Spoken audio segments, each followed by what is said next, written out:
It's about time I take a look at Mighty Morphin Power Rangers on the Super Nintendo, one of the most satisfying beat-em-ups of the 4th generation. Its gameplay and controls are slick, its graphics and visuals are appealing, perfectly encompassing the style and tone of the show it was based off of, and its difficulty offers just the right amount of challenge. It's not too easy that it becomes a cakewalk, but at the same time it doesn't become too hard to the point of overwhelming frustration, well, for the most part. Seeing as kids would have been the target demographic for a game like this, it makes sense that the difficulty level would reflect that, though that wasn't always the case with games back then, was it? Anyways, Mighty Morphin Power Rangers on the SNES doesn't really have much of a story, to be honest. Basically, the Rangers, Jason, Zack, Billy, Trini, and Kimberly, witness an attack on Angel Grove, and Rita Repulsa's ugly bitch face fills the darkened sky. You then make your way through 5 different levels, fighting her seemingly endless army of putty foot soldiers. Each level is broken down into multiple sections. The first is an endurance of sorts that has you play as one of the 5 teenagers. Once you reach a certain point, you are introduced to that stage's boss, a specific monster featured in the television show. It's at this point that you morph into a Power Ranger, and can utilize their unique weapons and combat moves. The difficulty of the stage ramps up in intensity from this point on, but being that you now have access to better moves, and even screen-clearing special abilities, the gameplay evens everything out, making for a very gratifying experience. The fact that you have to earn your way to that transformation is very rewarding, and sometimes you find yourself hanging on by the skin of your teeth by the time you get to it. But once you do and you morph into that Power Ranger, it feels so fulfilling. It's awesome. Making the Power Ranger morph such a big part of this game was a no-brainer. Apart from the Megazord, it's easily the most iconic aspect of the show. Like I said, Mighty Morphin Power Rangers has 5 different stages, and each one ends with a boss against one of the show's monsters. You have Bones, who breaks apart into various pieces, getting smaller and smaller the more damage you deal to him. Gnarly Gnome, who teleports all over the fucking place, the only boss I lost a life on due to his unpredictable attack pattern. Eye Guy, who starts out as this blob-like mass of eyeballs, and then becomes a single one at the end that fires energy projectiles at you.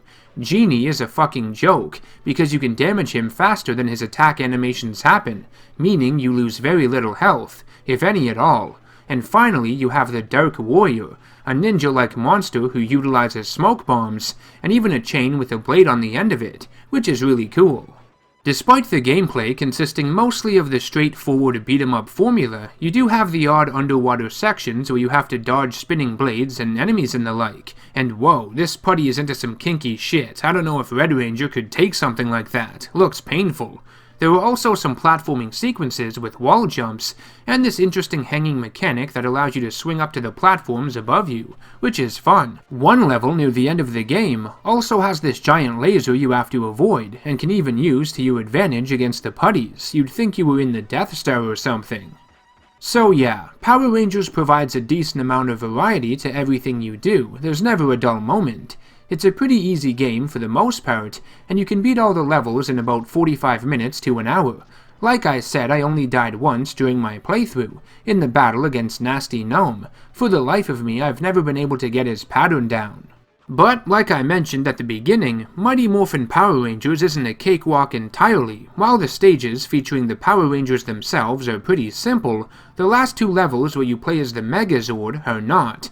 The main reason is because, gameplay-wise, they don't feel like the rest of the game. It shakes everything up and, well, you just have to buckle up and adapt. Better get good, scrub. Now I have to say, playing as the Megazord is fucking badass as hell. You get to slash at giant monsters and Zords with your massive power sword, and activate special moves when your energy meter fills up enough. The larger the meter is, the stronger the move you have at your disposal. Once their health is fully depleted, you raise your sword into the sky and imbue it with lightning, before slashing down with a finishing blow. So satisfying. Honestly, the first battle against Mutitis isn't that bad. The issue is the final one against Cyclopsis. Holy ass crackers, is he a tough son of a bitch. The problem is that you have to defeat both his forms with one health meter, which is a major pain. You basically have to not lose any health during the first half of the fight, and if you do, like more than 25% or so, you might as well call it quits right there. His second golden form moves a lot faster, is more aggressive with his attacks, and avoids your special moves a lot easier because he jumps around a lot more. Because the Megazord is clunkier and slow, it makes reducing the space between you and him a lot harder. Not to mention, he can hit you with projectiles, and even when you do reach him, he tends to block most of the time. This battle is easily the hardest aspect of the entire game, and I died on it countless times. Thank God this game has infinite continues. To put it into perspective, all the Power Rangers levels took me about an hour to beat. This battle against Cyclopsis, about 45 minutes. Yeah, but man, when you do finally beat him, it's immensely gratifying. See you in hell, you ugly gold bastard.